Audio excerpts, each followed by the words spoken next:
talking with Lee Remick, who is going to be featured in what they're kind of calling a mini-series. It'll be The Blue Knight, under the umbrella of Police Story. Maybe we have them confused enough by now, Lee. But did you know anything at all of the story, The Blue Knight? Not until I read the script. No, I didn't. I knew about the existence of the book, but I'd never read it because I hadn't been that fortunate. But I read the script, which I liked very much. It's very well written. It's a super story, very interesting characters, interesting locations.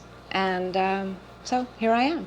Had you ever worked with William Holden before? No, and he's lovely. He's just marvelous. At the time that you signed on to do this, did you know that you would be playing opposite him? Oh, yes. Yes. As an actress you have worked with, well, it's like a who's who of leading men. I took the time to look them all up. I'll refresh your memory. That's Andy a nice list. Griffith, Paul Newman, James Stewart, Montgomery Clift, Yves Montand, Rod Steiger, George Segal, Glenn Ford, Jack Lemmon, James Garner, Steve McQueen, Burt Lancaster, Sinatra, and now William Holden. Who's left, Lee? I don't know, but it's nice, isn't it? That's really very nice. Had you ever stopped to think about it? No, I hadn't. That's really very attractive-looking bunch of fellas. Terrific. Monty. That's sad about Monty, isn't it? Yes, I wanted to ask you if you have sad. It is sad. I was still am a fan of his because I still like to see his work. Very special fellow. Yes. What is your favorite recollection of him?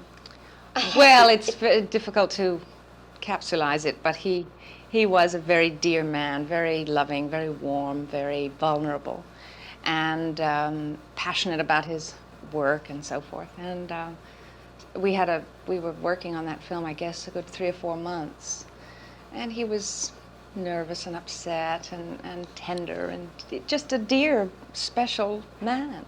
You know, I have talked with people who worked with him, and they said that he would do things like, have to leave a room, for instance. The scene calls for him to leave a room and come back in, and that he might rehearse that on his own meticulous. for hours. Meticulous he was. Oh, absolutely. Every little thing. I mean, just the way he would sit, he'd figure that out for absolutely ages, It shows. It all shows in his work, which was very special. But some actors who, I guess, like to work more rapidly and more spontaneously said that would make them nervous. Did that bother you? Sometimes you'd think, oh, come on, let's get on with it, But you had to respect him for his way. I mean, we just all work differently, And you can't make judgments on people like that, I don't think, when the results are as good as they always were with Monty. Yes. Did you know him before you went into that film with him? No, I didn't. No. So that was your chance to get to know him as well as work with him. Steve McQueen. How about Steve McQueen? What do you remember about him? Steve and I worked on one movie quite some time ago in the south of Texas.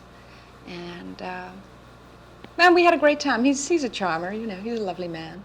And we did, I think, a very interesting movie. It was nice. It was good. I've been on location with Steve, and I love to watch him work. But he can, get kind of testy at times, can't he? Oh, I don't know. Well, he wasn't too testy then. Perhaps that was early days. I don't know. I haven't seen him since. Yeah. So, oh no, he was fine, Worked hard along with the rest of us.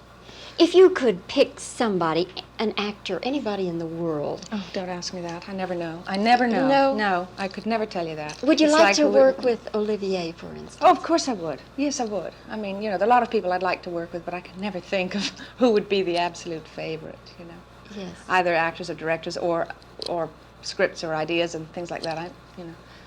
I can never think of them when anybody asks me that. Lee, are you into as far as a viewer, are you into the genre of today's films? Do you like to go out to the different films today? Well, yes. Now, the thing about me is that I don't live in this country anymore, you see. I live in London and have done for quite a few years, 4 years I've lived there. So that I don't know anything about television here, really. I mean, I just don't know what's on. I don't know one series from another, and I don't know half the people on them, because we get some of them, but not all of them there. I do know that things like this particular series that we're talking about, the Blue Knight. Not the Blue Knight. The Blue Knight, which is 4 1-hours, is a new kind of thing. I gather it's new to this country, which they make in England a lot of those kind of things, which is 4 1-hours or 6 1-hours or whatever they are, which I think is an absolutely marvelous way to present plays on television, as opposed to 13 or 26 or 39, whatever, half hour a week where you just see the same things over and over again each week and you get to know exactly what's going to be said and who's going to say them and all of that. But this way we have virtually a 4-hour movie, 1 hour a night for 4 nights or whatever this setup will be. And it's a special and a new, and I think really a very, very good advance in presenting people with quality material. Do you do TV at all in London? Oh yes, oh yes. Dramas, all kinds of things? Yeah, Yeah. it's great. I love it. Are they good people to work with? Oh, marvelous. Yeah, well, everybody. People are good to work with all over the place. Some are good, some are terrible, but when actors and producers and writers and so forth get together and care, they're good people, that's all. And living in London is a joy for you? Yes, it is. Yes, I'm very happy there. Very happy.